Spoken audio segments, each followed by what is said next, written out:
Okay, we will continue in this. One more point we need to add here, that is the other day we discussed about the threshold here. So in threshold we need to focus on the how the activation function is using the threshold. So we need to know how it is done. For that purpose we will add one more point here, that is equation given f of net is equal to it can be 1 or it can be minus 1. If it is 1 means net should be greater than or equal to theta, and this should be net should be less than theta. But actually the theta is now considered as the fixed threshold value of the threshold value, and that is how it has been described.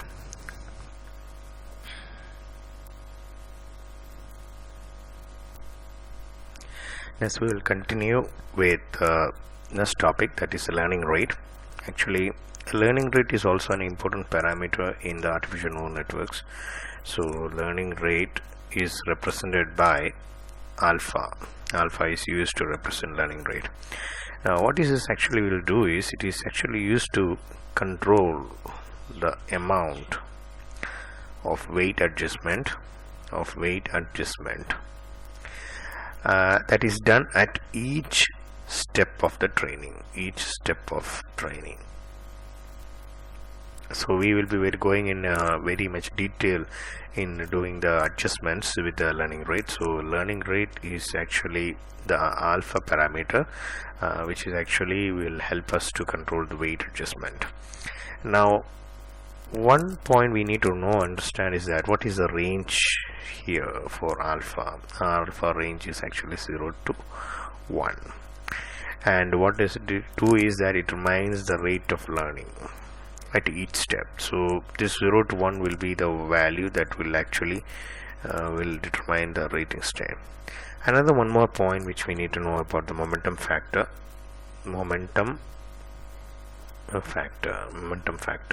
factor is nothing but if some kind of convergence is made faster if a momentum factor is added to the weight updation process. That means whatever the conversion you are talking about, momentum factor will help you to do it fast. Fast convergence is actually possible here. And for making these things successful, what we will try to do is we will try to introduce backpropagation. We are in our syllabus, we have to learn backpropagations network. So this is what we do. A backpropagation network will be used. Now one more point we need to know here, if you want to use the momentum, you suppose this is the momentum, you want to use the momentum, then the weights from one or more previous training parameters must be saved. That means weight plays a very important role. That means from previous or the parameters you have to, or more parameters you should save it for the purpose. That idea you need to remember. Now what will be the output of the momentum? The momentum actually helps the network in reasonably large weight adjustments. So you can possibly large weight adjustments, it is possible here until the corrections are in the same direction for several patterns. So that is possible here. And along with this momentum factor, there is one more factor is here. So we have one more factor is there, that is we can call it as vigilance parameter. Another parameter is called vigilance parameter.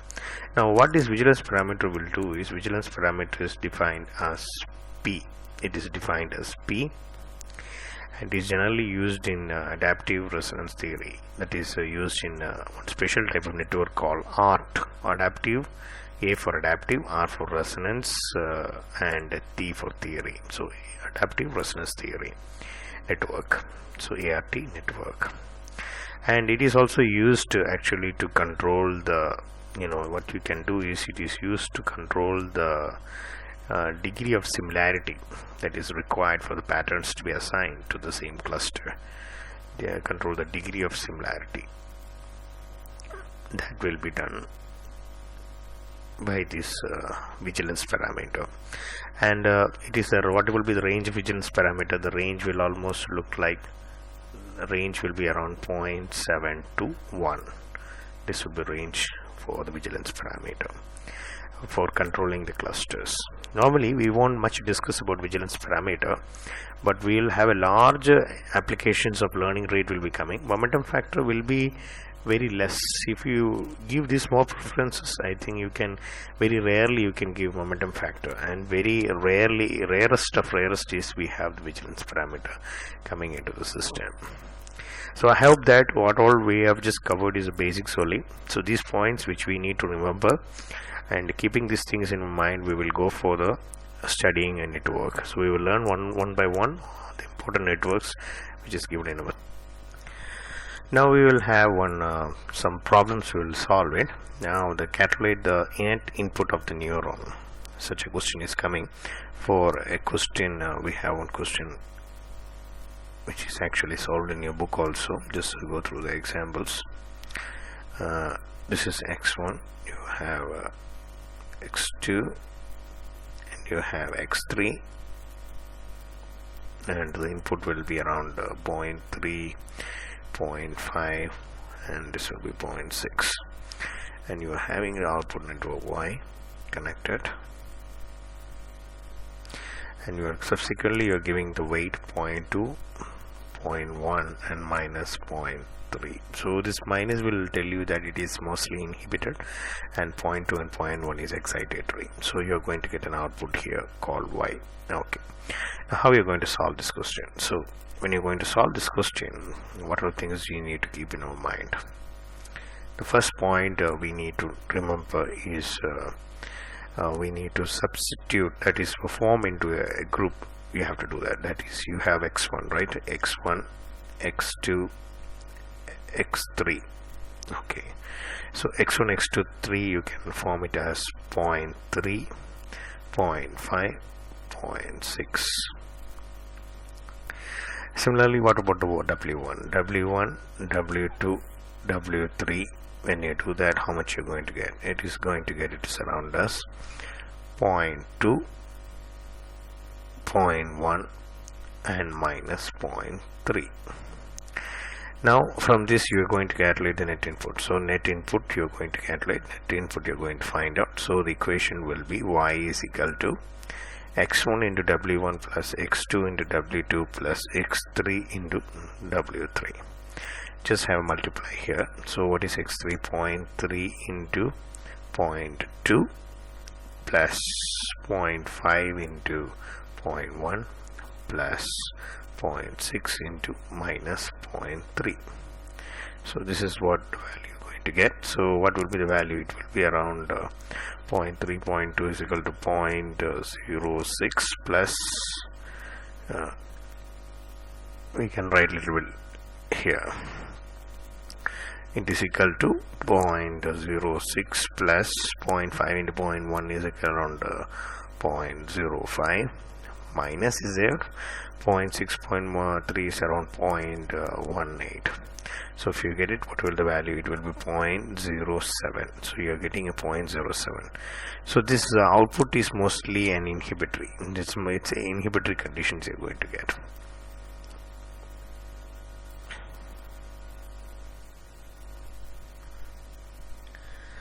For the second question here, calculate the net input.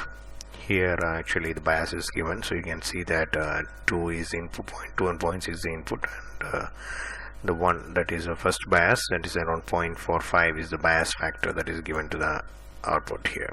So how will the system will behave? Just see, you have to find the net input. So since we are having a bias here, so what is the bias here? Bias is equal to 0.45. So bias is equal to, we can write it as bias, let us see, B is equal to 0.45, and what is input x0? X0 is around equal to 1 here. Now we have the equation. What is the equation we need to find for the net input? Y is equal to x1 into w1 plus x2 into w2 plus b. That is what we need to add.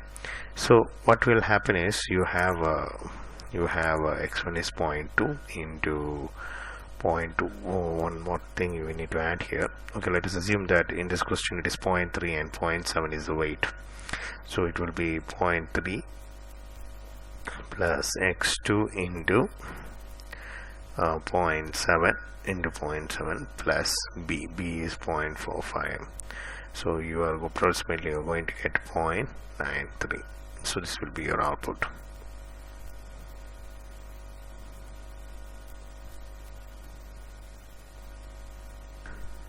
Now we will solve another example for question number 3, that is obtain y using the activation functions binary sigmoidal and bipolar sigmoidal. Here we have input 0.8, 0.6 and 0.4 with our respective weights connected to the 0.1, 0.3 and minus 0.2, and we are having one activation function, so you're going to put it, and the bias is there, that is 1, that is 0.35. Now how we're going to do is just like the old procedures what we have done earlier. We have x1 comma x2 comma x3 that will be forming around what will be the input 0.8 comma 0.6 comma 0.4, and the weights, what will be the weights here? Weights will be w1 w2 comma w3 is equal to, it will be comes around 0.1 0.3 minus 0.2. Okay, so and we also know that the b is equal to 0.35. Now the equation for us to find y is equal to b plus x1 w1 plus x2 w2 plus x3 w3. So what is b? B is equal to 0.35 plus 0.8 into 0.1 plus 0.6 into 0.3 plus 0.4 into minus 0.2. so likewise we made it, and how much value you're going to get, so you might be approximately getting around 0.35 here plus 0.8, 0.1 it comes around 0.08 plus 0.6, 0.3 is equal to 0.18 minus 0.08 minus 0.8 will be there. So that means it comes around 0.35 and around minus 8. This case will be cancelled. 0.1 is around 0.53 you're going to get as output. So this is the output you're going to get in y. Now when you're going to find out for the binary sigmoidal function, so binary sigmoidal function, so if you have the first option binary sigmoidal function, so in finally sigmoidal function what will you do is you can in binary sigmoidal function what you can do is you can put the equations like this, that is we have the equations, just check it, remember that recollect that equation y is equal to f of yin or something like that. So it is nothing but 1 by 1 plus e raised to minus yin, that will comes around 1 by 1 plus e raised to minus here this yin, this is yin, so this comes around e raised to minus 0.53, that means comes around value 0.625. so that is called for binary. Now let us see for bipolar. So what will be for bipolar? In bipolar the equation will be y is equal to f of yin. F of yin will be there, that means here the equation will be 2 by 1 plus e raised to minus yin minus 1 will be there. That means you're going to get values around 2 by 1 plus e raised to minus 0.53 minus 1. So that means already we have 0.625 minus that is 2 into 0.65. 2 into 0.65 minus 1. So that comes around, that value will comes around 0.259.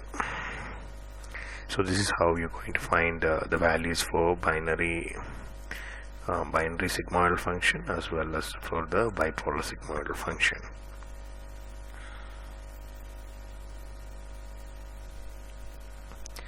Next we will continue with another topic that is very important for our subject, which comes under supervised learning, that is called perceptron networks.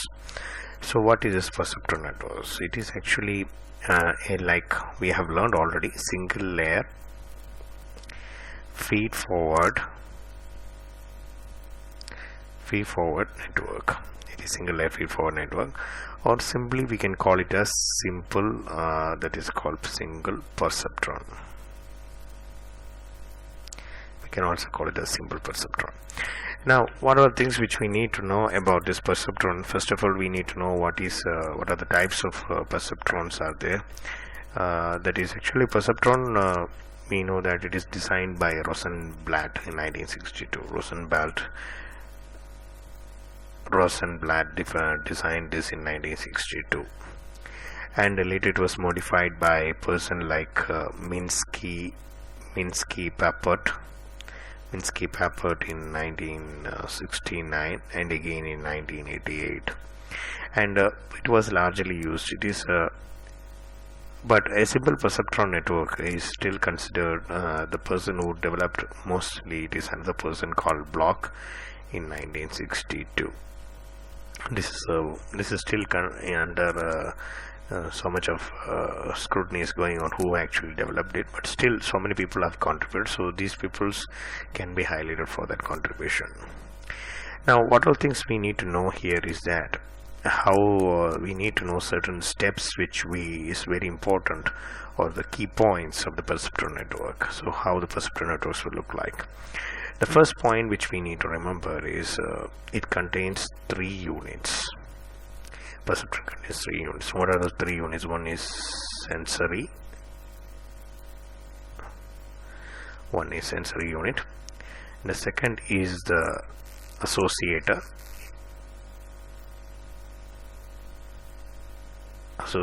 unit, and the third is the response unit.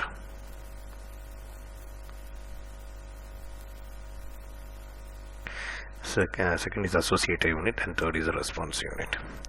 And these three things you should able to define. Once the 3 units have been defined, one is sensory unit, associator unit, and response unit, then what we will do is the sensory unit is actually connected to associator unit. It is connected to the associator unit, and for that we will use a fixed weight. Fixed weight is used, which is having a values like 1 and 0 or -1, that is inhibitory. How this weight is assigned is, it is purely random. We are not giving any preference much, but it is purely random in nature.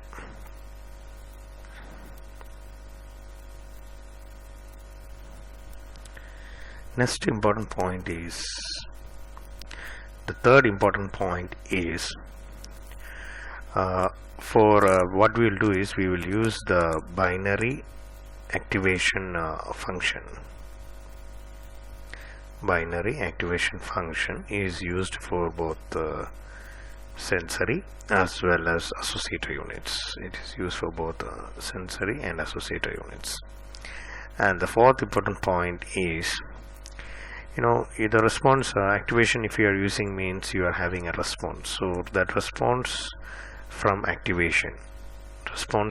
activation will be having a value of 1, 0 or -1, and the binary step actually with the fixed threshold theta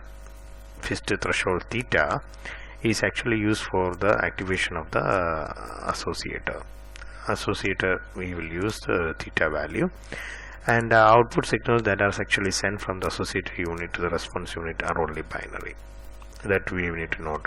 Binary will be the output from the that is actually coming from the associated unit to the response unit.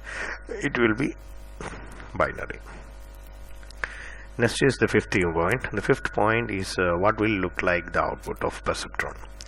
So the output of perceptron, we have to find by the equation y is equal to f of yin, and yin is nothing but this yin, that is y f of yin is nothing but your activation functions. This is your activation functions.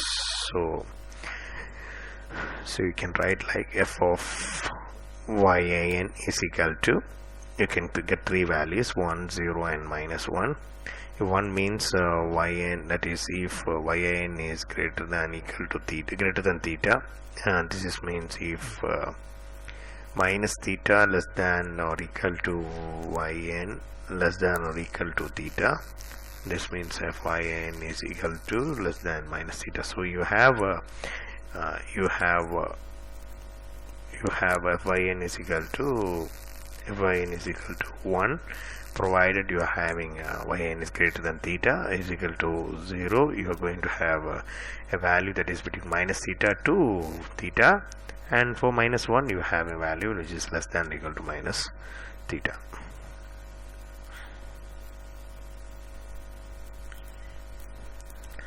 The sixth point which we need to remember after defining the output of the perceptron network is the perceptron learning rule. So in perceptron learning rule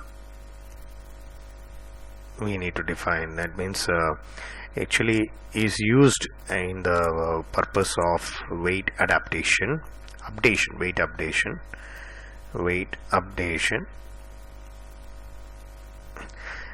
between the associator and response unit. Between the associator and response unit. So for each training input, the net will calculate the response and it will determine whether or not an error has occurred. So you need to determine error net so that error can be determined. So that point is also very important here. The seventh point, what we'll do is this error whichever you are calculating, the error calculation or whichever you are doing is based on the comparisons of the values of the target with those of the calculated output. So you are doing a comparison here, and that comparison actually done of the values of the target, that is of the values of the target values with those of the calculated versus calculated output. And once that is completed, we will go to step number 8. What we will do here is the weight on the connections from the units, that is weights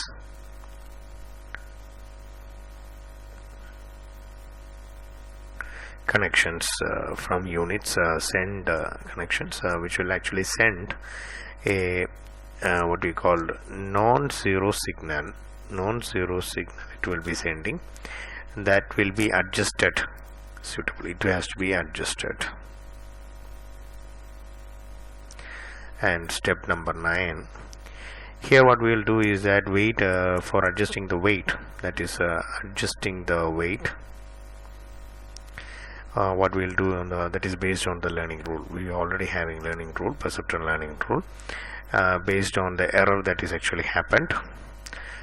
We will use an equations, and what will that equation will be? Wi of nu is equal to Wi of old plus alpha is the learning rate into t into xi, and also we will do the biasing. Also we will do bias of nu is equal to the bias of old plus alpha into t. So this equation is very, very important as far as the perceptron learning is concerned. This part is very, very important for as far as the perceptron is concerned.